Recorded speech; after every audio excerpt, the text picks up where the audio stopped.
ആദിൽ ഇബ്രാഹിമും പേളിമാണിയും പ്രധാന വേഷത്തിലെത്തുന്ന കാപ്പിരിത്തുരുത്തിന്റെ audio launch Ernakulam fine arts ഹാളിൽ വെച്ച് നടന്നു. 2020 മൂവി ഇന്റർനാഷണലിൻ്റെ ബാനറിൽ ശ്രീ സഹീർ അലി സംവിധാനം ചെയ്യുന്ന സിനിമയാണ് കാപ്പിരിത്തുരുത്ത്. അഹമ്മദ് പാലാപ്പറമ്പിലാണ് ഇതിൻ്റെ പ്രൊഡ്യൂസർ. ആൻഡ് കാപ്പിരിത്തുരുത്ത് എന്ന് പറയുന്ന സിനിമ പഴയകാല കൊച്ചിയുടെ, അതായത് ഫോർട്ട് കൊച്ചിയുടെ ഒരു ഹെറിറ്റേജും അതുപോലെ തന്നെ മ്യൂസിക് കൾച്ചറും ഒക്കെ വിളിച്ചോതുന്ന സിനിമയാണ്. മാത്രമല്ല ഒരുപാട് നല്ല മെസ്സേജസും ഒരുപാട് നല്ല പാട്ടുകളും ഒക്കെ കൊണ്ട് വളരെ സമ്പന്നമായിട്ടുള്ള സിനിമയാണ് കാപ്പിരിത്തുരുത്ത്.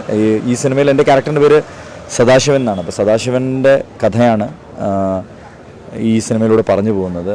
അദ്ദേഹം പോകുന്ന ഡിഫറെൻ്റ് ആയിട്ടുള്ള ഏജസാണ്. അതായത് ആദ്യം ഒരു ലേറ്റ് 20s ഒരു ഏജും, പിന്നെ ഒരു 40s ഉള്ള ഏജും, പിന്നെ ഒരു 60s ഏജും, അങ്ങനെ 3 ഡിഫറെൻ്റ് ആയിട്ടുള്ള ഏജ് അല്ലെങ്കിൽ എറയിൽ ഞാൻ എൻ്റെ ക്യാരക്ടർ പ്ലേ ചെയ്യുന്നുണ്ട്. അപ്പോൾ അതിൻ്റെ ഒരു എക്സൈറ്റ്മെൻ്റ് ആയിരുന്നു എനിക്ക് ഈ സിനിമയുടെ സ്ക്രിപ്റ്റ് കേട്ടപ്പോൾ ഏറ്റവും ആദ്യം തോന്നിയത്.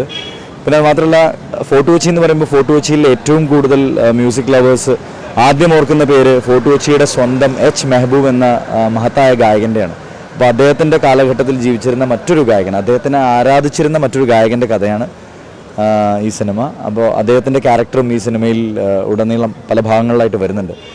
അപ്പോൾ അങ്ങനെ വെച്ച് നോക്കുമ്പോൾ വലിയൊരു എക്സൈറ്റ്മെൻ്റ് ആയിരുന്നു. ഇപ്പോൾ ഇന്ന് ഞാൻ പറഞ്ഞു, ഒരുപാട് മ്യൂസിക് ഈ സിനിമയിലൂടെ പറഞ്ഞു പോകാൻ ശ്രമിച്ചിട്ടുണ്ടെന്ന്. മ്യൂസിക്കിലൂടെ കഥ പറഞ്ഞു പോകാൻ ശ്രമിച്ചിട്ടുള്ളൊരു സിനിമയാണ്. അപ്പോൾ ആ സിനിമയുടെ മ്യൂസിക് ലോഞ്ചാണ് ഇവിടെ നടക്കുന്നത്, ഓഡിയോ ലോഞ്ചാണ് നടക്കുന്നത്.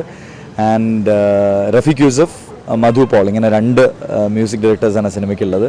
5 പാട്ടുകളുണ്ട് സിനിമയിൽ. ഒരുപാട് പഴയ പാട്ടുകളും കൂടെ ചേർത്തിട്ട്, അതായത് നാടകത്തിലും സിനിമയിലുമൊക്കെ ഉണ്ടായിരുന്ന പഴയ പാട്ടുകളെ തന്നെ ഒന്നുകൂടെ ഒന്ന് റീപൊക്കേഷനൊക്കെ ചെയ്തിട്ട് പുതിയ രീതിയിൽ എത്തിച്ചിട്ടുണ്ട് ഈ സിനിമയിൽ പാട്ടുകൾ. ആൻഡ് സംഗീതത്തിന് വളരെ പ്രാധാന്യമുള്ള ഒരു കഥയാണ് അത്. ഈ സിനിമ നിങ്ങൾ റിലീസാവുന്ന സമയത്ത് നിങ്ങളത് കാണുമ്പോൾ നിങ്ങൾക്ക് മനസ്സിലാവും ഒരുപാട് പ്രാധാന്യമുണ്ട്. കാരണം ഒരു പാട്ടുകാരൻ്റെ കഥ എന്ന് പറയുമ്പോൾ തന്നെ ഒബ്വിയസ് ആയിട്ടും അങ്ങനെയാണല്ലോ, അങ്ങനെ ആയിരിക്കുമല്ലോ. അപ്പോൾ എന്തായാലും ഞങ്ങളൊക്കെ വളരെ എക്സൈറ്റഡ് ആയിട്ട് നിൽക്കുകയാണ്. കാരണം Shri Resul Pookutty, he's doing the unveiling of the audio. അപ്പോൾ let's see how it goes. Resul Pookutty, Pandit Ramesh Narayanan, Rajeev MP തുടങ്ങിയവർ ചടങ്ങിൽ മുഖ്യാതിഥികളായിരുന്നു. ചിത്രത്തിലെ താരങ്ങളും സംവിധായകനും നിർമ്മാതാവും അണിയറ പ്രവർത്തകരും ചടങ്ങിൽ പങ്കെടുത്തു. യാമി എന്നുള്ള ക്യാരക്ടറാണ്. ഒരു ജൂയിഷ് പെൺകുട്ടി, ജൂത പെൺകുട്ടിയുടെ ക്യാരക്ടറാണ്. ഭയങ്കര ക്വയറ്റ്. എൻ്റെ സാധാരണ സ്വഭാവം അറിയില്ല, എപ്പോഴും സംസാരിച്ചുകൊണ്ടിരിക്കുന്നത്. പക്ഷേ ഇതിൽ യാമി എന്നുള്ള ക്യാരക്ടർ ആക്ച്വലി വളരെ ഒരു ക്യാരക്ടറാണ്. ആൻഡ് ആദിലിൻ്റെ പോലെ തന്നെ ആദിലിൻ്റെ വൈഫിൻ്റെ റോളാണ് ചെയ്യുന്നത്. കെമിസ്ട്രി ആസ് ഞങ്ങൾ ഓൾറെഡി ഫ്രണ്ട്സ് ആണെന്നുള്ളത് തന്നെ ശരിക്കും വർക്കൗട്ട് ചെയ്തിട്ടുണ്ട്. മാത്രമല്ല, ഞങ്ങൾ since we are very good friends, വളരെ ഓപ്പണായിട്ട് ഞങ്ങൾക്ക് ഓരോ സീനും ഡിസ്കസ് ചെയ്യാൻ പറ്റുമായിരുന്നു. ആൻഡ് എന്തെങ്കിലുമൊക്കെ ഡൗട്ട് ഉണ്ടെങ്കിലോ അല്ലെങ്കിൽ എന്തെങ്കിലും സജഷൻസ് ഉണ്ടെങ്കിലോ അങ്ങോട്ടും ഇങ്ങോട്ടും വളരെ കംഫർട്ടബിളായിട്ട് എല്ലാ സീൻസും ചെയ്യാൻ പറ്റും. വളരെ ക്ലിയറാണ്. ഞങ്ങൾക്ക് ആക്ടേഴ്സ് എന്ന നിലയിൽ ഞങ്ങൾക്ക് ഭയങ്കര ക്ലാരിറ്റി ഉണ്ടായിരുന്നു. എന്താ ചെയ്യേണ്ടതെന്നുള്ള വ്യക്തമായിട്ട് ഡയലോഗ്സ് ആണെങ്കിലും എങ്ങനെ ടോൺ, എവിടെ കണ്ണ് അടയ്ക്കണം എന്ന് വരെ അത്രയ്ക്കും മൈന്യൂട്ടായിട്ടുള്ള എക്സ്പ്രഷൻസും നമ്മുടെ വോയിസിൻ്റെ ടോണും ബോഡി ലാംഗ്വേജ് എല്ലാം അദ്ദേഹം അതുകൊണ്ട് തന്നെ പറഞ്ഞു തന്നിരുന്നു. നല്ല സോങ്സ് ആട്ടോ, എനിക്ക് ഭയങ്കര ഇഷ്ടമായി. അടിപൊളി സോങ്സ് ആണ്. എനിക്ക് തോന്നുന്നു ഇത് ഒരു പ്രാവശ്യം കേട്ടാൽ പിന്നെയും പിന്നെയും കേൾക്കണം. പിന്നെ നമ്മുടെ തലയിൽ സ്റ്റക്കാവുന്ന പോലത്തെ പാട്ടുകളാണ്. ബിക്കോസ് ഞാനിത് ഫസ്റ്റ് കേട്ടതിന് ശേഷം ഞാൻ പോലും അറിയാണ്ട് ഇത് കുറേ ഇങ്ങനെ പാടി നടക്കുന്നുണ്ടായിരുന്നു.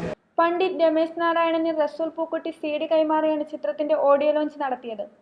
സഹീർ അലിയുടെ അച്ഛനും നാടക എഴുത്തുകാരനും സംവിധായകനുമായ അലിയാണ് ചിത്രത്തിന്റെ ട്രെയിലർ ലോഞ്ച് നടത്തിയത്. കഴിഞ്ഞ ദിവസം മരണപ്പെട്ട ഷഫീഖ് അമരാവതിയുടെ അനുസ്മരണ സമ്മേളനം രാജീവ് MP ഉദ്ഘാടനം ചെയ്തു. ചിത്രത്തിന്റെ നിർമ്മാതാവായ അഹമ്മദ് പാലപ്പറമ്പിലിന്റെ 2020 മൂവി ഇന്റർനാഷണലിന്റെ ലോഗോ പ്രകാശനം ആദിൽ ഇബ്രാഹിമും പേളിമാണിയും ചേർന്ന് നടത്തി. 2020 മൂവി ഇന്റർനാഷണലിന്റെ ബാനറിൽ അഹമ്മദ് പാലപ്പറമ്പിലാണ് ചിത്രം നിർമ്മിക്കുന്നത്. ചിത്രം ഉടൻ പ്രദർശനത്തിനെത്തും. Entertainment desk, sensation.